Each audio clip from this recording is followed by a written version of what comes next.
হ্যাংলার রেসিপিতে আপনাদের সবাইকে স্বাগত।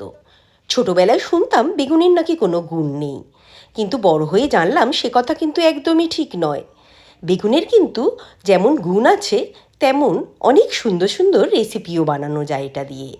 তার জন্যেই এইরকম একটা মজাদার রেসিপি আজ আপনাদের জন্য নিয়ে এসেছি। চলুন শুরু করা যাক। এই রেসিপিটার জন্য আমি নিয়েছি ছোট বেগুন, দিয়ে মাঝখান থেকে এটা হাফ করে নেব। আপনি যদি বাই চান্স ছোটো বেগুন না পান, তাহলে বড় বেগুনই ছোট ছোট টুকরো করে এই রেসিপিটা অবশ্যই বানাতে পারেন। প্রথমেই নুন হলুদ মাখিয়ে এটা ম্যারিনেট করে নেব।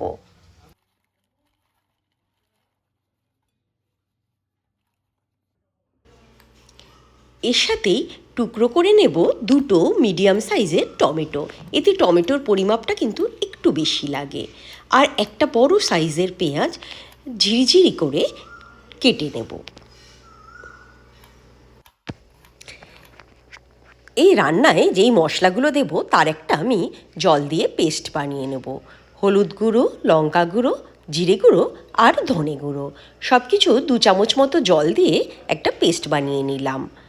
এই রান্নাটা কিন্তু হবে সর্ষের তেলে, তাই কড়া বসিয়ে দিয়ে দিলাম সর্ষের তেল। আগে থেকে মাখিয়ে রাখা নুন হলুদে বেগুনগুলো দিয়ে দেবো এবার এর মধ্যে।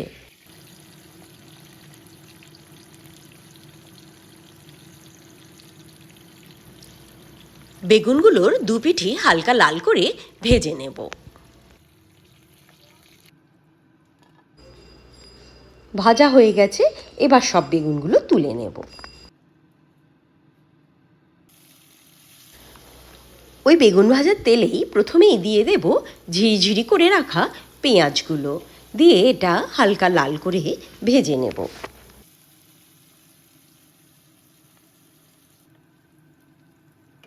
ভাজতে ভাজতে পেঁয়াজের রঙটা যখন এরকম গোল্ডেন ব্রাউন বা লালচে হয়ে যাবে, তখন এর মধ্যে দিয়ে দেব 1 চামচ আদা বাটা। আদাটাও একটু ভেজে নেব যতক্ষণ না এর কাঁচা গন্ধটা যাচ্ছে। এবার এর মধ্যে দিয়ে দেব নুন আর বানিয়ে রাখা মশলার পেস্টটা। মশলাটা ভালো করে কষানো হয়ে গেলে যখন তেল ছেড়ে আসবে, তখন এর মধ্যে দিয়ে দেব টমেটো টুকরোগুলো। টমেটোটা নরম হওয়া পর্যন্ত ভাজবো। টমেটোটা যদি একটু ঢাকা দিয়ে লো ফ্লেমে রান্না করা যায়, তাহলে কিন্তু তাড়াতাড়ি গলে যায়, তাই এটা ঢাকা দিয়ে দিলাম। একটু পরে খুলে দেখব, যখন দেখব বেশ তেলটা ছেড়ে এসছে, তাহলে বুঝবো টমেটোটা কিন্তু রান্না হয়ে গেছে।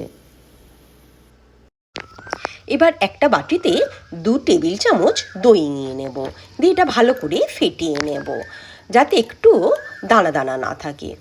এবার মশলার মধ্যে অল্প জল দিয়ে দইটা তবে অ্যাড করব, তাহলে কিন্তু দইটা কেটে যাবে না।